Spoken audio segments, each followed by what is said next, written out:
मार लिया मेलबर्न का मैदान और मैन ऑफ द मैच बना टीम इंडिया का कप्तान। नमस्कार, आप देख रहे हैं हमारी ये खास पेशकश और मैं हूं राजीव मिश्रा। आज बात करेंगे मेलबर्न के उस महाभारत की जहां पर अर्जुन की तरह प्रदर्शन करते नजर आए अजिंक्य रहाणे। शानदार बल्लेबाजी, शानदार कप्तानी और नतीजा ये कि आज सोशल मीडिया पे सबसे ज्यादा किसी की चर्चा हो रही है तो वो है रहाणे और उनकी रणनीति की। आखिर रहाणे की रणनीति में ऐसा क्या खास था जिसके सामने ऑस्ट्रेलियाई टीम सिर्फ 3.25 दिन में चारों खाने चित हो गई। आज हम आपको बताएंगे कैसे रहाणे की रणनीति के सामने ऑस्ट्रेलिया के दिग्गज बल्लेबाज चारों खाने चित होते नजर आए। आपको यह भी बताएंगे ऑस्ट्रेलिया कैसे भारतीय गेंदबाजों की रणनीति के सामने बैकफुट पर पूरी तरह से नजर आया दूसरे टेस्ट मैच में। इन सभी मुद्दों पे बातचीत करेंगे और रहाणे ने एक जो बड़ा रिकॉर्ड अपने नाम किया है उस रिकॉर्ड पर भी आगे बातचीत करेंगे। और हमेशा कहा जाता है कि सेनापति जब मैदान पर अच्छा प्रदर्शन करता है तो फिर ऑटोमेटिक सेना अच्छा प्रदर्शन करती है और इसी वजह से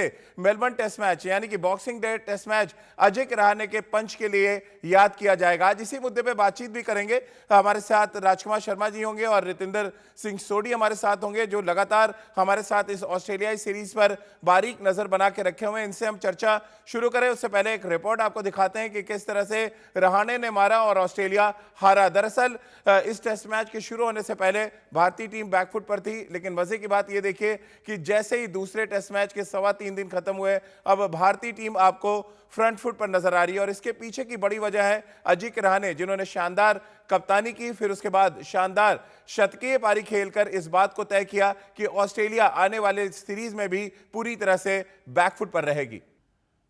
हमेशा कहा जाता है कि हार के जीतने वाले को बाजीगर कहा जाता है और बाजीगरी पूरी तरह से दिखाई अजिंक्य रहाणे ने। और रितेंद्र, चर्चा की शुरुआत मैं आपसे ही करना चाहूंगा। ऐसा लग रहा था कप्तानी जब अजिंक्य रहाणे कर रहे थे या जब बल्लेबाजी कर रहे थे, साइलेंट बट जायंट कैप्टन मैदान पे था। क्या ये लाइन बिल्कुल फिट बैठती है अजिंक्य रहाणे पे? जी हाँ, बिल्कुल राजीव, बैठती है। और जैसे हम कहते हैं ना, प्रेशर की बाल्टी पूरी तरह रहाणे के ऊपर थी। ऐसे टेस्ट था उनकी कप्तानी का, उनकी खुद की परफॉर्मेंस का। क्या 11 खिलाते हैं, क्या मिश्रण करते हैं बॉलिंग में, कैसे चेंजेस करेंगे, और ये सब सटीक किया है अजिंक्य रहाणे ने। 10 में से 10। और रवि शास्त्री ने बिल्कुल सही कहा, अविश्वसनीय 6 घंटे खेलना ओवरकास्ट कंडीशंस में, प्रेशर रहाणे के ऊपर था। मुझे लगता है आने वाले समय में ये जो नॉक है, ये जीत है, ये इतिहास में बहुत सुनहरे अक्षरों में लिखी जाएगी। बिल्कुल। और उनकी अगर हम अजिंक्य रहाणे को की बात जो कर रहे हैं Rajkumar ji, silent but giant captain के बारे में जो हम बात कर रहे हैं वो इसलिए भी कि बहुत डिफरेंट सोच थी, बहुत डिफरेंट रणनीति थी। और रवि शास्त्री ने भी इस बात का जिक्र किया कि विराट और रहाणे ऑलमोस्ट एक जैसे कैप्टन है, बट जो उनका जेस्चर है मैदान पे वो थोड़ा डिफरेंट होता है। रणनीति की हम बात कर रहे हैं, 5 गेंदबाज खिलाना, अश्विन को 1 चेंज टेस्ट मैच में बॉल दे देना, इसके अलावा जिस तरह की फील्ड प्लेसमेंट की थी ओवरऑल, अगर हम देखें कौन सा एक मोमेंट है जो आपको लगता है अजिंक्य रहाणे की कप्तानी में सबसे इंपॉर्टेंट मोमेंट था?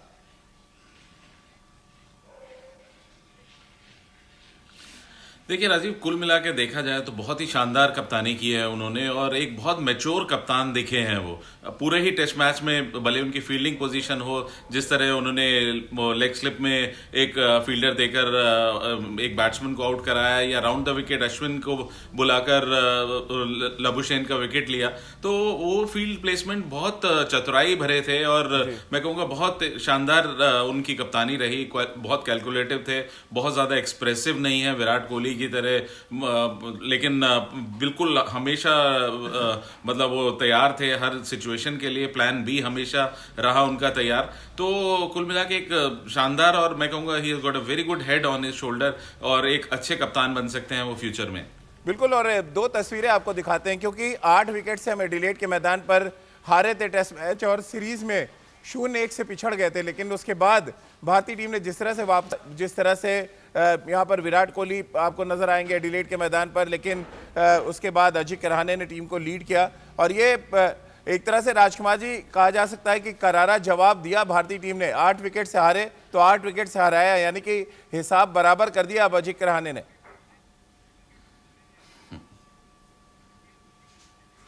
बहुत ज़रूरी था राजीव ये हिसाब बराबर करना, क्योंकि बहुत शर्मनाक हार हुई थी भारत की जब हम 36 रन से हारे थे। और बहुत मतलब बुरा लग रहा था सभी फैंस को भी, और बहुत मोरल भी डाउन हुआ था टीम का कि आप 36 रन पर हार जाओ, आपका आज तक का लोएस्ट टोटल है। और वहां से इस तरह की वापसी तो ये दिखाता है, जज्बा दिखाता है भारतीय टीम का। और मैं कहूँगा इससे बेहतर जवाब नहीं दिया जा सकता था ऑस्ट्रेलिया को कि जो हमारे साथ हुआ है हम उसका बदला इस तरह लेंगे।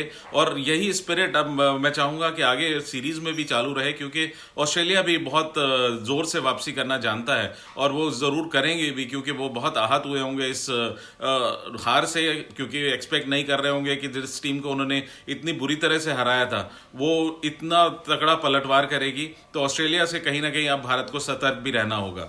चलिए, और ये शानदार जीत जितना अजिंक्य रहाणे को सेहरा बंध रहा है उससे उसी तरह से रवि शास्त्री भी उतने ही इसके हिस्सेदार हैं इस खुशी के, क्योंकि उन्होंने एक अच्छी रणनीति बनाने में बड़ा इंपॉर्टेंट रोल अदा किया अजिंक्य रहाणे के साथ। रवि शास्त्री भी विराट कोहली की तरह बहुत एक्सप्रेसिव हैं, और जिस तरह से उन्होंने एक्सप्रेस किया अपनी खुशी को, उसी पे एक रिएक्शन रितेंद्र से ले लेते हैं। रितेंद्र, उनका मानना है कि क्रिकेट हिस्ट्री में सबसे बड़ा कमबैक करती नजर आई टीम, और ये वही टीम है जो 36 रन पे आउट हो गई, 3 दिन के बाद खड़ी हुई, और बॉक्सिंग डे के दिन पूरा तगड़ा पंच उन्होंने ऑस्ट्रेलियाई टीम को लगाया। राजीव, जैसे कहा जाता है हारने वाले का भी रुतबा होता है, मलाल तो वो करें जो दौड़ में मौजूद नहीं।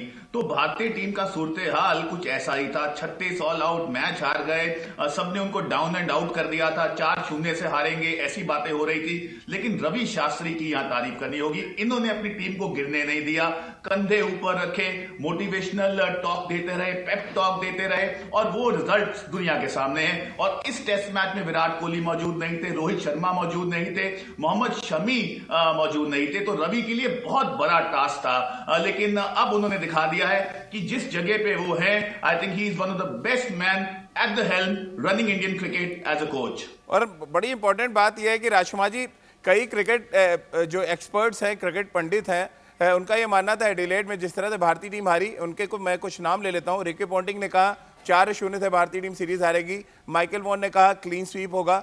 इसके लिए अलावा ऑस्ट्रेलिया के और भी तमाम दिग्गज थे जिन्होंने माना कि भारतीय टीम इस दौरे पे एक भी टेस्ट मैच नहीं जीत पाएगी। क्या इन सभी बातों ने रहाणे एंड कंपनी को बहुत इंस्पायर किया कि आप मैदान पे जाएं और जवाब दें मैदान पे अच्छी क्रिकेट खेल के?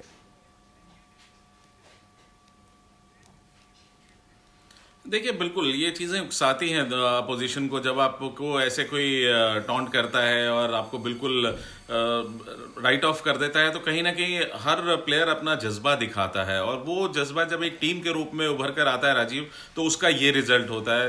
और ये जज्बा दिखाया भारतीय टीम ने कि हम ऐसे डाउन एंड राइट ऑफ नहीं होंगे, और हमारे अंदर वो पोटेंशियल है कि हम ऑस्ट्रेलिया को ऑस्ट्रेलिया में हरा सकते हैं, क्योंकि वो एक कॉन्फिडेंस जो पिछली सीरीज से भारतीय टीम लेकर गई थी उसको उनके पास था कि हम ऑस्ट्रेलिया को ऑस्ट्रेलिया में हरा सकते हैं, और वो उन्होंने करके दिखाया। और सबसे अच्छी बात है कि हमारे की प्लेयर्स के ना होते हुए, रोहित नहीं थे, शमी नहीं थे, विराट नहीं थे, उनके बावजूद ऑस्ट्रेलिया को उनकी धरती पर ऐसी पटकनी देना हमेशा मुझे लगता है कि ऑस्ट्रेलिया को याद रहेगा।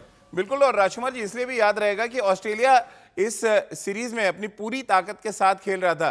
पहली बार ऐसा हुआ कि स्टीव स्मिथ और पैट कमिंस एक साथ टीम में और ऑस्ट्रेलिया कोई टेस्ट मैच हार जाए। इससे पहले जो पिछली सीरीज में ऑस्ट्रेलिया के पास बहाना था कि स्टीव स्मिथ नहीं है, लैम्बुशेन नहीं है, डेविड वार्नर नहीं है, इसलिए भारतीय टीम सीरीज जीत गई। लेकिन इस बार ऑस्ट्रेलियाई टीम पूरी ताकत के साथ मैदान पर थी और नतीजा भारतीय टीम के पक्ष में गया। मेलबर्न की महाभारत भारतीय टीम ने अपने नाम की, और इसका पूरा श्रेय युवा खिलाड़ियों को भी जाता है। जिस तरह की गेंदबाजी मोहम्मद सिराज ने की और जिस तरह से दोनों ही पारी में अच्छी शुरुआत दी शुभमन गिल ने, उसकी वजह से भारतीय टीम के लिए जीत का रास्ता बहुत आसान हो गया। दो ऐसे शानदार खिलाड़ी मेलबर्न के मैदान पर भारतीय टीम को मिले हैं जो लंबी रेस के घोड़े साबित हो सकते हैं, और इसी मुद्दे पे चर्चा आगे कर लेते हैं। रितेंद्र, शुभमन गिल एक ऐसा बल्लेबाज जिसने फर्स्ट क्लास क्रिकेट में पहले अपने आप को स्थापित किया और उसके बाद इंटरनेशनल क्रिकेट में अब शुरुआत बहुत अच्छी की, और जो सबसे अच्छी बात उनकी बल्लेबाजी में नजर आई कि वो ना तो ओवर कॉन्फिडेंट थे और ना ही ओवर एग्रेसिव नजर आए। जो मारने वाली गेंदें थी उस पर उन्होंने अटैक किया और उनका डिफेंस भी बहुत ही जबरदस्त था। क्या हम कह सकते हैं एक लंबी रेस का घोड़ा मिल गया हमें मेलबर्न टेस्ट मैच के बाद? जी हाँ राजीव, बिल्कुल लंबी रेस के घोड़े हैं और इस टेस्ट मैच में प्रेशर बहुत था। सबको लग रहा था डेब्यू तो जरूर होगा शुभमन गिल का, लेकिन जैसी परिस्थितियां थी आसान नहीं था। लेकिन इन्होंने अपनी छवि को परिभाषित किया है, बहुत अच्छी बल्लेबाजी करते हैं और जैसे आपने टेक्निक की बात की, बैकफुट पे बहुत सॉलिड हैं, फास्ट बॉलिंग को बहुत उम्दा खेलते हैं। तो जी हाँ, अगर हम तलाश कर रहे हैं एक ओपनर की जो आपको बाहर की कंडीशंस में इंग्लैंड, ऑस्ट्रेलिया, साउथ अफ्रीका में जिता सकता है और कड़ी टक्कर दे सकता है प्रतिद्वंदियों को, तो अब हमें वो लड़का मिल गया है और उसका नाम है पंजाब के शेर शुभमन गिल। राजकुमार जी, जब शुभमन गिल अंडर 19 खेल के आए थे तब उनके बारे में कहा जा रहा था कि विराट कोहली जैसी वो बल्लेबाजी करते हैं। क्या आपको उनकी बल्लेबाजी में वो अक्स नजर आया, वो जो रनों की भूख है वो नजर आई उनकी बल्लेबाजी में? डेफिनेटली बहुत शानदार टेक्निक है उनकी और अच्छा टेम्परामेंट भी है, और वक्त के साथ, आने वाले वक्त के साथ और वो बहुत सीखेंगे और एक्सपीरियंस होंगे। लेकिन हाँ, उन्होंने दर्शाया कि उनमें बहुत पोटेंशियल है और वो लंबे समय तक भारतीय क्रिकेट को सर्व कर सकते हैं। सिराज के बारे में राजकुमार जी क्या कहेंगे? विराट के साथ वो खेले आईपीएल में, कोई बहुत इंप्रेसिव रिकॉर्ड नहीं था, बट फर्स्ट क्लास क्रिकेट में, डेज क्रिकेट में खासतौर से मैं उनके रिकॉर्ड देख रहा था और बड़े चौंकाने वाले रिकॉर्ड थे, जिस तरह का स्ट्राइक रेट उनका था। और अजिंक्य रहाणे ने भी उनकी कप्तान, उनकी गेंदबाजी की बहुत तारीफ की कि पहले टेस्ट मैच में जो कंट्रोल चाहिए था वो कंट्रोल उन्होंने दिखाया। आप कैसे एसेस करते हैं उनकी गेंदबाजी को?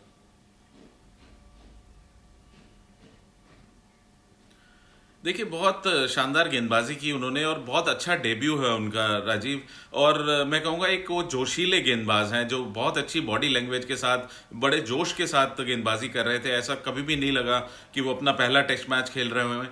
और एक अच्छी बात है कि उनके पास एक नेचुरल स्विंग है, वो दोनों साइड स्विंग कर सकते हैं। तो ये एक बहुत अच्छी उनके पास नेचुरल एबिलिटी है जहाँ पे वो और इम्प्रूव कर सकते हैं और अपनी मेहनत के साथ। और मुझे पूरा भरोसा है कि जो उनका बॉडी लैंग्वेज है वो ज़रूर आने वाले समय में और इम्प्रूव करेंगे और भारतीय टीम में अपनी जगह सीमेंट करेंगे। बिल्कुल रितेंद्र, जो आंकड़े इस समय टीवी स्क्रीन पे आप देख रहे हैं उसमें आर अश्विन का आंकड़ा बहुत ही बेहतरीन है और मुझे लग रहा है इस ऑस्ट्रेलिया दौरे पे एक डिफरेंट तरीके का आर अश्विन को हम देख रहे हैं जो बहुत अटैकिंग लाइन पे गेंदबाजी कर रहे हैं। और ऐसा लग रहा है उन्होंने अपने इस ऑस्ट्रेलिया दौरे पे कहा भी था कि ऐसा लग रहा है उनको खुद को कि वो डेब्यू कर रहे हैं।